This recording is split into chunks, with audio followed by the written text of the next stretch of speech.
लेकिन किसी की अभिव्यक्ति की आजादी पे कोई रोक नहीं है। लेकिन अगर कहीं लॉ एंड ऑर्डर अगर कहीं खराब होता है तो सरकार उस पर अपना कार्रवाई करती है। आप ठीक है। नियमतः जाइए, जैसा कि काशी विश्वनाथ मंदिर में हम कर रहे हैं, तो वहां पे ज्ञानवापी में कैसा हो रहा है, उसी तरह से नियमतः सारी चीजें करिए।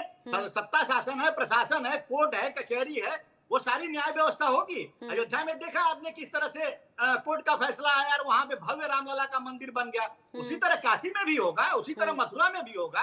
और मैं जानती थी अयोध्या का नाम जोड़कर काशी मथुरा का जिक्र जरूर आएगा। ये अक्सर बीजेपी लीडर से हम सुनने को देखता है, मिलता है। लेकिन चंद्रमोहन शर्मा जी, हिमाचल में पहले एक जिला, फिर बाकी जिलों तक मांग उठना, फिर उत्तराखंड में मांग उठना, फिर इस तरह के धार्मिक जो इमारत हैं उनको लेकर सवाल उठाना, ये कहना कि बांग्लादेश से आकर बस गए, ये तो रोहिंग्या हैं, ये तो फला हैं, इन्हें यहाँ से हटाया जाए, ये तो इलीगल तरीके से बस गए हैं, इन्होंने अपनी इमारतें खड़ी कर दी हैं। ये एक ही टाइमिंग के इर्द गिर्द क्यों हो रहा है, और अगर हो रहा है तो क्यों हो रहा है? और नौबत फिर यहां तक आ जाए कि झड़प हो गई, पथराव हो गया, लाठीचार्ज हो गया, दोनों ही तरफ से लोग जख्मी हो गए।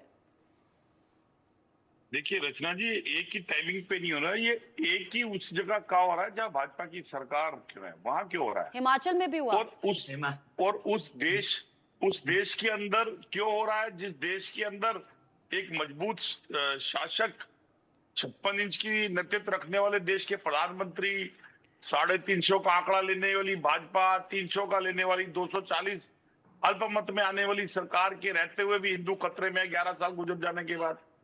और हिंदू तब से खतरे में है जब से भाजपा आई है, लेकिन हिंदू तब से खतरे में नहीं था जब देश के अंदर हिंदू रहता था। क्योंकि जब हिंदू रहता था उससे पहले सरकारों में, तो वो ना हिंदू था, ना मुसलमान, ना सिख था, ना ईसाई, वो वतन का लोग था, वतन परस्त था, वतन के साथ रहने वाला था। लेकिन 2014 के बाद ही वो हिंदू भी बन गया, वो मुसलमान भी बन गया, सिख भी बन गया, ईसाई भी बन गया। क्योंकि जब ना मैं रहता था यहाँ, ना तब था हिमाचल में लोगों को किसने भड़का दिया चंद्रमोहन जी? शुरुआत तो वहीं से हुई। देखिए बिल्कुल, हिमाचल के अंदर जो बात अभी रत्नाकर जी ने एक अच्छा सेंटेंस इस्तेमाल करा था, हाँ? कानून और कानून के दायरे के अंदर, और कानून के दायरे के अंदर गलत पाए जाने वाली चीज किसी भी सरकार को उसके ऊपर न्याय संगत न्याय करना चाहिए, चाहे वो भाजपा हो, चाहे वो कांग्रेस या कोई भी सरकार हो। अगर कोई चीज न्याय संगत नहीं है, उसके लिए हम कभी विरोध नहीं करेंगे कि आप कोई कार्य कर रहे हैं, कांग्रेस पार्टी कभी उसके अगेंस्ट नहीं है। लेकिन आप न्याय को भी छोड़ के और अपने बेनिफिट के लिए, अपनी सहूलियत के लिए अगर किसी भी चीज को करोगे तो फिर आपको उसका जवाब देना पड़ेगा, और आपको बार बार झूठ का सहारा लेना पड़ेगा, जो भाजपा के प्रवक्ता अक्सर विषयों पे करते हैं। क्योंकि बात कांग्रेस या भाजपा की नहीं है, बात यह है कि अगर आपकी सरकार है, दूसरे टाइप की सरकार है, तो आपको ऐसे मुद्दों की जरूरत तब क्यों पड़ जाती है जब इलेक्शनों का दौर ऐसे मुहाने पे होता है जहां पर आपको हिंदू मुस्लिम करना होता है। अरे लेकिन उत्तराखंड और हिमाचल में क्यों चंद्रमोहन जी? देखिए हिमाचल के विषय में मैंने क्या बोला है कि हिमाचल के आपने कहा ना कि जहां बीजेपी की सरकार होती है वहां होता है, आपने कहा कि इलेक्शन के इर्द गिर्द होता है।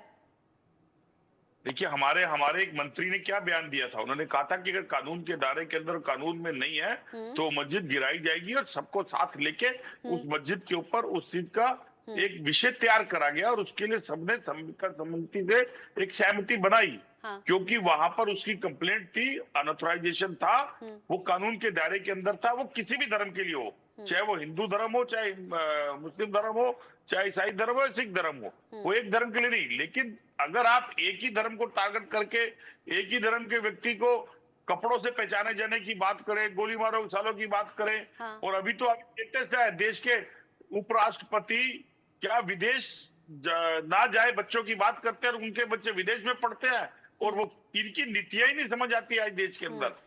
बड़े गंभीर आरोप रत्नाकर सिंह जी लगा दिए हैं चंद्रमोहन शर्मा जी ने आप पर, इनका जवाब आप जरूर दीजिएगा। लेकिन डॉक्टर वसंत शिंदे, चूंकि आप सीनियर आर्कियोलॉजिस्ट हैं, मैं आपसे समझना चाहूंगी, जो पुरानी इमारतें होती हैं, मतलब जो कई दशकों या कई 100 साल पुरानी होती हैं, उनकी पहचान कैसे होती है, और कुछ वक्त पहले बनाकर उन्हें कई साल पीछे का दिखाना, ये कैसे होता है? देखिए, अगर मुझे बुलाने के लिए धन्यवाद, और ये बहुत ही इम्पोर्टेंट सब्जेक्ट के ऊपर जो आप डिस्कशन कर रहे हैं बहुत इम्पोर्टेंट है। और लोगों को ये मालूम होना चाहिए कि अगर किसी भी इमारत को ये करना है कि कितनी पुरानी है, हम्म, ये देखना है, तो वो इमारती का पूरा स्टडी किया जाता है। हम्म, उसकी स्टाइल देखी जाती है, उसके ऊपर कुछ स्कल्पचर्स है, कुछ ऐसा है कि वो देखा जाता है, हम्म, कुछ लिखावट है क्या वो देखी जाती है। अगर कुछ लिखावट नहीं होगी तो स्टाइल के बेसिस पे हम बोल सकते हैं कि ये इमारत इतनी पुरानी है। और जो जहाँ जहाँ वक्फ बोर्ड ने क्लेम किया है कि हम्म, ये हमारी जमीन है, तो वहाँ का एक सर्वे भी होना जरूरी है, हम्म, क्योंकि कुछ चीजें वहाँ ऐसे हो सकते हैं कि वो उससे पुरानी भी हो सकती है। हम्म, जैसे मैंने एक राजस्थान में गया था, एक साइट मैंने देखी थी, वो साढ़े साढ़े 4,000 साल पुरानी साइट। और वहाँ पे वक्फ बोर्ड बोलते हैं कि ये जमीन हमारी है। हाँ, तो अगर वहाँ पे 4,500 साल पुरानी अगर अगर एविडेंस मिलता है, हाँ, तो इसका मतलब वो एविडेंस उसके पहले ही था। तो ये सब देखने के लिए हमारे पास काफी अच्छा ये है, हमारे पास ऑर्गेनाइजेशन है, हम्म, जैसे आर्कियोलॉजिकल सर्वे ऑफ इंडिया है। अगर प्रमाण देखना है तो इन लोगों को बोल के प्रमाण देखना जरूरी होता है। हम्म, हमारे पास इवन स्टेट आर्कियोलॉजी डिपार्टमेंट है, क्यूरिच यूनिवर्सिटी में आर्कियोलॉजिस्ट है, तो इनकी मदद से इनकी पहचान करना जरूरी है। हम्म, और पहचान करने के बाद ही उसको पूरा उसका स्टडी करके वो कितने पुराने वो देखना जरूरी है। हम्म, और वो इसके अंदर आता है, वक्फ बोर्ड के अंदर आता है या उसके बाहर आता है, वो देखने की जरूरत है। हम्म। और उसके बाद ही उसके ऊपर एक समझौता करके आप आपस में बात करके उसके ऊपर यानी ये आप बता निकालना रहे हैं कि चाहिए। ऐसी किसी भी इमारत, ऐसी किसी भी जगह का सर्वे करें तो ये मालूम हो सकता है कि वो जगह कितने साल पहले निर्मित की बिल्कुल गई, यानी कि बनाई गई। सैयद बिल्कुल नफीरुल बिल्कुल जी, बिल्कुल। आप इस बात पर ध्यान जरूर जी, दीजिएगा। अभी पिछले ही दिनों देखिए अलग जी, अलग तरीके से वक्फ बोर्ड की संपत्ति को लेकर विवाद हमने सुना, जिसमें नई संसद भवन का, राष्ट्रपति भवन तक का जिक्र हो गया, कई हवाई अड्डों का जिक्र हो गया, फिर अलग अलग जगहों की फेहरिस्त ये लंबी हो गई, बहस इस पर अलग छिड़ गई।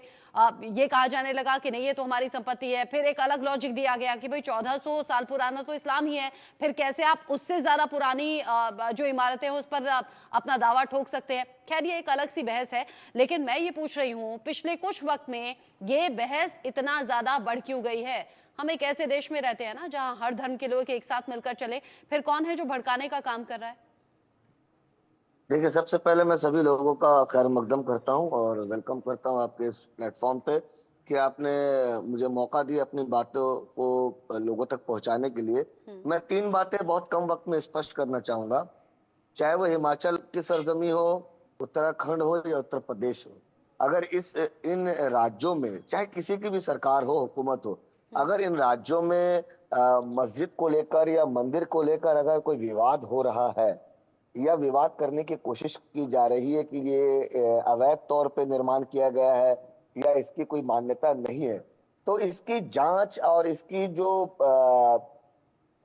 पुख्तापन है, जो इसकी जेन्युइनिटी है, इसको प्रूफ केवल सरकार करेगी। और सरकार तब करेगी जब कानून के दायरे में रहकर उस जमीन की जो इतिहास है, जैसा कि जनाब एएसआई से जो बैठे हुए आर्कियोलॉजिकल सर्वे ऑफ इंडिया से उन्होंने बहुत अच्छी बातें कही कि किसी भी चीज की बुनियाद को जानने के लिए उसकी तह तक जाना पड़ता है और जाने के बाद पता लगता है कि ये बुनियाद 100 साल पुरानी है कि 200 साल है, 400 साल है या 5,000 साल है। लेकिन सबसे बड़ा मुद्दा ये है कि आए दिन इन तीन राज्यों को मैं स्पेसिफिकली कोट कर रहा हूं, यहाँ मंदिरों को लेकर, मस्जिदों को लेकर बहुत सारे विवाद हो रहे हैं और कुछ तो ऐसे क्यों हो रहे लोग हैं? हैं, जी जी जी, कुछ तो ऐसे लोग हैं, कुछ संगठन है जो मुझे लगता है ना वो अपने धर्म की इज्जत करते हैं, ना अपने धर्म की मान करते हैं, ना किसी और धर्म की।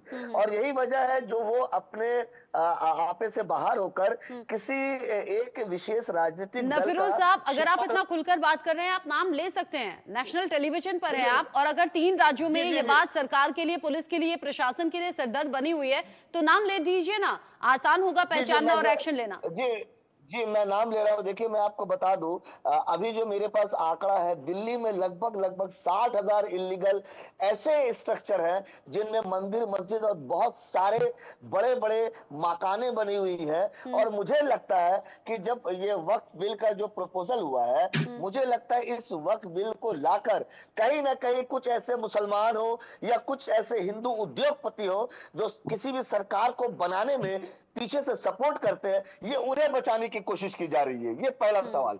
दूसरा सवाल मैं सरकार से सीधा कर रहा हूँ, केंद्र सरकार से। आपने जब कहा तो मैं ये कह रहा हूँ केंद्र सरकार से, चाहे वो भारतीय जनता पार्टी की अकेली की सरकार हो या गठबंधन की सरकार हो। मैं आपको बता दूं, साल 2010 का आंकड़ा यह है कि राजस्थान में 58,000 इलीगल कंस्ट्रक्शन मंदिरें बनाई गई, जो 1947 यानी कि worship places of worship religious act जो बनाया गया 1991 में, और जिसमें लिखा गया कि आजादी के दिन यानी कि 15 अगस्त 1947 के दिन जो मंदिरें, जो मस्जिदें, जो गुरुद्वारे, जो चर्चेस जैसे तैनात थे, वो इस एक्ट के तहत वैसे ही रहेंगे, और ये किसी भी समुदाय से छीनने का किसी कानून व्यवस्था को या किसी राजनीतिक दल को कोई अधिकार नहीं होगा। लेकिन आज अगर देखा जाए इस आजाद भारत में, आज तीसरा पड़ाव चल रहा है, भारतीय जनता पार्टी के गठबंधन की सरकार चल रही है, लेकिन कहीं ना कहीं मुझे अफसोस के साथ कहना पड़ रहा है कि हम जिसे चुनकर लाते हैं, जिसे सरकार बनाते हैं, जिसे सरकार बनाने में मदद करते हैं, जो देश की उन्नति के बारे में सोचे, वो कहीं ना कहीं पूरे देश में गंभीर आरोप है, गंभीर आरोप है। नफीरुल साहब ने गंभीर आरोप लगा दिए हैं। रत्नाकर सिंह जी जवाब दीजिए।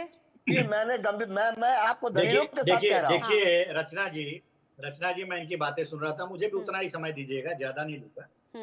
मैं ये कहना चाहूंगा कि ये इतिहास की बात कर रहे थे और बुनियाद की बात कर रहे थे। अगर इतिहास उठाकर देखा जाए तो इस्लाम इस देश में लगभग 700 से 800 साल पहले इस देश में आया था। उसके पहले ये जो मंदिरें हैं, काशी, मथुरा और अयोध्या, ये तो हमारा सनातन धर्म जो है जब से उद्गार हुआ है, हमको लग रहा है तब से है ये मंदिरें यहाँ पे, और जिसका जिक्र वेद में भी किया गया है और हमारे ग्रंथों में भी किया गया है इस तीर्थ स्थान का। हम अपने 3 तीर्थ स्थानों को चाहते हैं कि फिर से वहां पे हम जाकर के पूजा पाठ करें और अपने धर्म को, जिसको मान्यता है हमारे धर्म में, हिंदू धर्म में, कि हम वहां पे जाएंगे, पूजा पाठ करेंगे तो हम जीवन में सुख शांति और तृप्ति को प्राप्त करेंगे, ये हमारा मानना है। तो ये क्यों आखिर में उस वहां पे जो मुगल आए, उनके गुंबद को ढा करके और उसपे जो है वहां पे अपने गुंबद बना दिए, तो ये उस पे हक क्यों जता रहे हैं भाई? अगर आप इतने भाईचारा और सदाचार, रत्नाकर जी फिर 1991 के एक्ट का क्या करेंगे? 1991 में जो पूजा वाले विशेष जो प्रावधान लाए गए थे पूजा स्थल को लेकर, फिर उसका क्या करेंगे? नहीं, ये तो जैसे अयोध्या का मसला जो कोर्ट के वो तो एक्सेप्शन केस है। अयोध्या बाबरी ढांचा वो एक्सेप्शन केस था, उसे अपवाद के तौर पर रखा गया था और हमने उसकी मान्यता की। हमें कानून पे पूरा भरोसा है। हाँ, हम पूरा कानून पे भरोसा तो रखिए ना कानून पर भरोसा। अयोध्या के बाद फिर काशी मथुरा की बात कर रहे हैं। 1991 का एक्ट तो ये नहीं इशारा करता। देखिए रचना जी, काशी में जो प्रमाण मिले हैं या मथुरा में जो प्रमाण मिले हैं, अभी हम लोग मांग कर रहे हैं कि वहां पे जो वजू खाना ये लोग कहते हैं, जहाँ पे हमारी मान्यता है कि शिवलिंग है वो, और वो शिवलिंग जो है 100 फीट नीचे तक है, उसकी खुदाई की जाए, ASI का सर्वे किया जाए और उसका साक्ष्य जो है प्राप्त हो जाएगा। अगर साक्ष्य प्राप्त होता ये सवाल है तो मेरे ज़हन में, कोई आपत्ति नहीं होनी चाहिए। ये सवाल है मेरे ज़हन में। जब सैयद नफीरुल जी ने कहा था ना, कि आर्कियोलॉजिस्ट अच्छी बात करें, मेरे ज़हन में तब भी ये सवाल था, क्योंकि हिंदू पक्ष ये चाहता है कि वहां वजू खाने का सर्वे हो, जिसे फुव्वारा कह रहा है मुस्लिम पक्ष, उसकी जांच हो। लेकिन फिर मुस्लिम पक्ष को ऐतराज होता है। इसका जवाब मैं लूंगी नफीरुल जी से, लेकिन पहले डॉक्टर मोहित शुक्ला हिंदू धर्म गुरु के तौर पर अपनी बात रखेंगे। डॉक्टर मोहित शुक्ला, अयोध्या एक्सेप्शन केस रहा, अब काशी मथुरा का जिक्र बार बार हम सुनते हैं, मुस्लिम पक्ष इससे बेचैन हो जाता है, उनकी बेचैनी का अलग रीजन भी है। और अब उत्तराखंड में, हिमाचल में एक ही पैटर्न पर जो मस्जिदें बनी हैं, जो मजार बनी हैं, अब उन पर आपत्ति ऐसी कि लोग सड़कों पर आ गए हैं। ये सब कुछ सोच समझकर हो रहा है क्या? देखिए, कहीं से भी अगर कोई आवाज उठ रही है, और चाहे वो काशी के लिए हो, चाहे मथुरा के लिए हो, चाहे उत्तराखंड हो, उसका जो निपटारा है वो एक ही मार्ग से हो सकता है, वो है सत्य और न्याय के मार्ग। जो सत्य है, जैसा अभी आपने